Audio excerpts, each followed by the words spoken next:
I'm doing this right now. We wait till I take a bite of pizza. Well, we're gonna do some night trolling for walleyes. Bites been brutal during the daytime. They've just been fussy. I'm sorry for talking with my mouth full. But the night bite's been really good, so. Picked up some pizza at Zorba's. I won't even hide it, we're on Gull. Brainerd, Minnesota. Super clear water. Night bite's been fast and furious. But we got some challenges. First thing I noticed, besides the jalapenos and peanut butter on this pizza, look at all the cotton, or I don't know what it is, on the water surface, the stuff that gets stuck on your line. So we're either going to have to run our rod tips in the water, or I put swivels on everything so that the swivels will collect that versus your baits getting all garbaged up. We'll figure that out in the first 5 minutes, and then hopefully the next time we talk, reeling in a walleye. Fish on, buddy.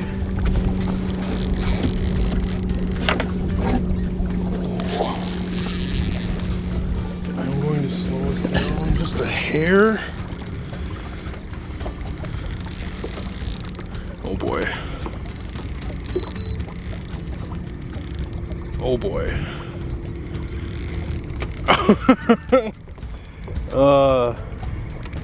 Yeah, I'm gonna slow this down even more because this is feeling rather portly.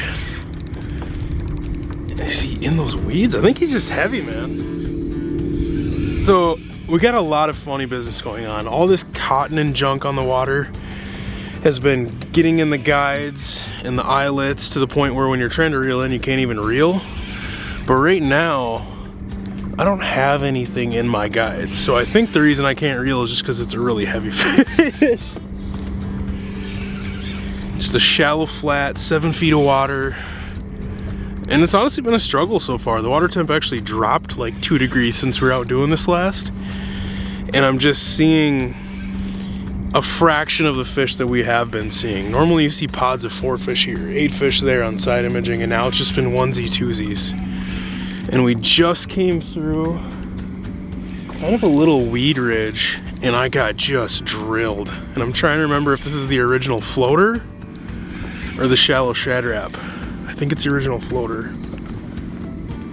But dude, it feels really heavy unless there's something messed up going on, like he T-boned it and his mouth is held open like a windsock, or he's got weeds, or it's just big. I'd like to just tell you it's a 28-inch walleye, but okay, it's not a muskie, it's just a really big walleye. And I got lots of junk in my tip. Oh, it's a giant. This is where braid is so scary. Please stay pinned. Oh. I think I'm just gonna go for it on this next one when he gives up. Oh, please stay pinned. Look at that thing.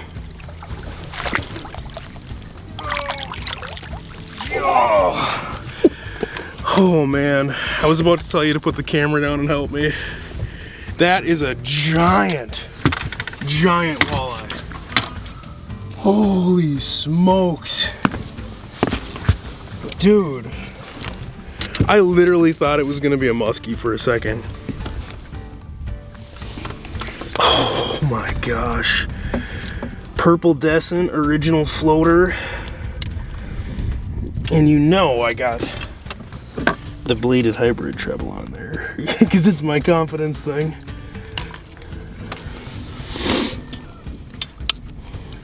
Now we're all sorts of stuck in the net. Wow. Dude, I don't know how good you can see this. Never tried filming at night, but that is just a slob, man. This is like, we could go home right now, I'm good. Wow. Dude, I don't even know. I don't know what to say. This is why you come out at night. It's a pain, there's bugs, there's cotton in the water, you can't see anything that's going on, But this happens and it's like, what are you doing tomorrow night? Sick. All right, we're gonna send her back home. Snapped a quick picture. We did throw her on the bump board and she is 28 inches and really thick for being a post-spawn fish. And healthy as can be in just 6 feet of water. Dude, that's so cool. How rewarding is that? Should we do a quick, let's do a little rundown of what we're using. Like I said before, that one came on an original floater, purple descent, got the little bladed hybrid treble in the middle, and all the junk in the water. We've been having to run a little swivel a couple feet above the bait, and it is literally catching like a cotton swab amount worth of whatever's floating in the water. But it's stopping it from hitting our bait so that our bait is still getting that action and rolling down there and you're still fishing. We've messed around with putting our rod tips in the water, but then it gathers up between the guides too, so it's just kind of got to do what you got to do to stay fishing in this junk. Medium light 7.3 rod, 2B, a little softer rod, and like I said, 8 or 10 pound braid. The scary thing with the braid is when you're fighting that fish, there's no forgiveness, so that's why I like a little bit lighter medium light rod. But you need that braid for feeling if you get a zebra mussel on your hook or some junk or fuzz on your bait. So when that rod tip stops wiggling, you know that you need to clean your bait and that you're fishing. Yeah, I just did a little 8 pound fluorocarbon leader underneath that swivel with a snap because we've been changing baits like a psycho the last few nights. And by far the best 2 baits for us have been original floaters and shallow shad wraps, number 7s. Purple descents and just like that natural looking original perch have been our 2 best, and it's just been a super fun pattern. I mean, we're graphing tons of fish during the daytime and they will not bite. They're so fussy. The water temps actually dropped. They're 52.9 right now. It was 55.5 or something a couple days ago. Big cold front came through and really scattered the fish again and made them even more neutral. And so I slowed down speed. We're going 1.8. That's kind of been the magic speed for us. I don't think I've been bit outside of 1.7 to 1.8. And normally by now we're cruising at 2, 2.1 and using kind of more erratic baits with lots of action and just this cold water, cold front fish. I know that they're gonna eat this subtle thing that goes past their face, so that's my confidence bait and has been all spring. And yeah, that's kind of the gist of it. That was a really dumb ending. I think you got a little bit of a walleye spray on there. I got you. I'm probably making it really worse, huh?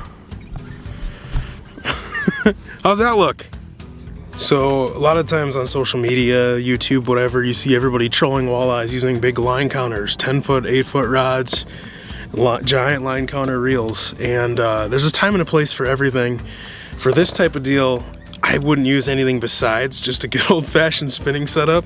And the reason for that is in the shallow water, you're hitting debris, zebra mussels, weeds on the bottom, muck, floating junk. So you're constantly having to clean junk off your bait. And once you get that in and clean your bait up, you just make as long of a cast as you can, close your bail, put it in the rod holder, you're fishing. Instantly, you're fishing. With the line counter, you gotta slowly feed that line back, and it can take 200-300 yards before you're set up, even just trying to let out 100 feet of line. And so just for that ease of reeling in, cleaning off junk, tossing back out, you're fishing so fast. And with the side imaging too, if we're seeing a pot of fish, like say maybe I'll slide the cursor over, they're 40 feet to the left or the right. So normally what you'd have to do is try to turn the boat and pull your baits over those fish. But sometimes what we're doing is reeling in and chucking our baits out to the side and just knowing that you're coming right through them, and it's just so fast and efficient. I wouldn't even try to do a line counter in this. Now granted, if it was suspended fish out deep, sure, I would love a line counter, because then what you're looking for is consistency for how deep your baits are running. You want to know exactly how much line is out when you got bit so you can duplicate. For this, when we're fishing 6 feet, 7 feet, 5 feet, you know, you chuck these things out. If your rod tip is digging bottom, reel in a little bit of line until it's not. And then you know that you're right in the strike zone, because the strike zone is so small. And the nice thing about running that program of 1 shallow shad wrap, 1 original floater, they run the same depth. And so you're just trying to decipher if those fish want that longer minnow profile or more of that shad perch profile. And as soon as somebody gets bit twice, then I would switch both to that profile and then start playing around with color.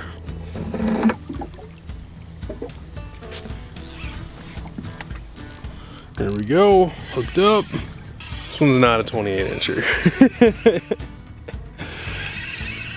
Oh, I'm gonna guess it's a 21.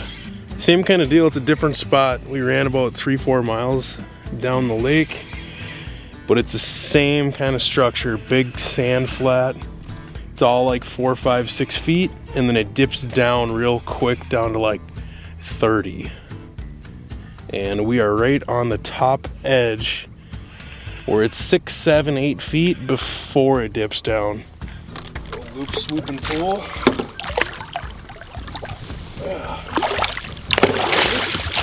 Original floater, different flavor. Perch.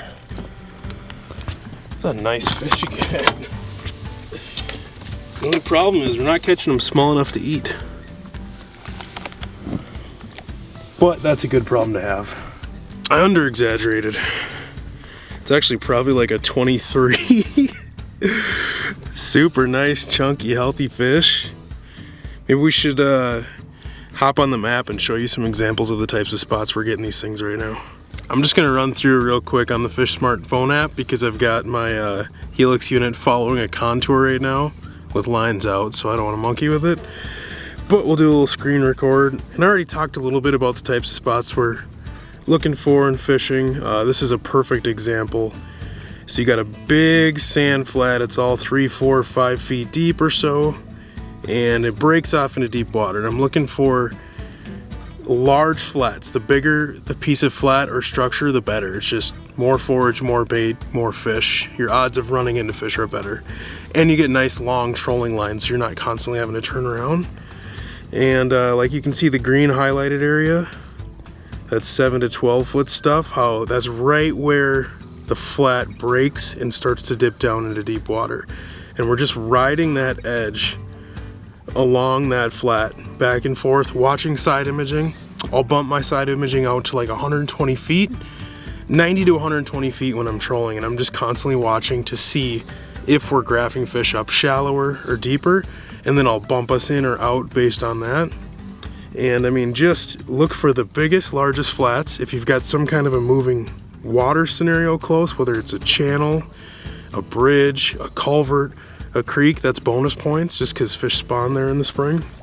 But really I'm just looking for those black shadows on side imaging, covering water at 1.8 miles per hour on these big pieces of structure. If I graph a pod, I'm dropping a waypoint, or if we hook up, dropping a waypoint so that I can circle back and go back through that area. But really anything that looks like that, I'm all for it. I'm sure there's fish there, and it's just a matter of running enough water to cross paths with them. All right, so I think we're gonna call it a night on that. It's already 1 in the morning on a school night, way past my bedtime. Popped a couple of really good quality fish, and the spring nighttime trolling bite is just a riot. I know the fall bite gets all the talk for people going out after dark, catching big fish and stuff, but that spring bite, man, they can be so fussy when you get cold fronts and stuff during the daytime, and like you might as well just wait and go out at 9 o'clock at sunset, cover water, catch big, active, shallow cruisers. Don't overlook the OG original floater. Tonight all of our fish came on it. The other night most of our fish came on it. It's been around for I don't know how many years, 100 years. It's been catching fish for 100 years, and there's just something special about it, especially in cold water. Silent, no rattles, slow wobble, and when they're fussy and inactive in colder water, it seals the deal. So let's try to clean up this disaster that we have going on here, head back to the Axis, and try to get a few hours of sleep before work tomorrow. So head out, troll some cranks, and catch yourself a big dog. Share some photos with us. Get out of here. Get out of here.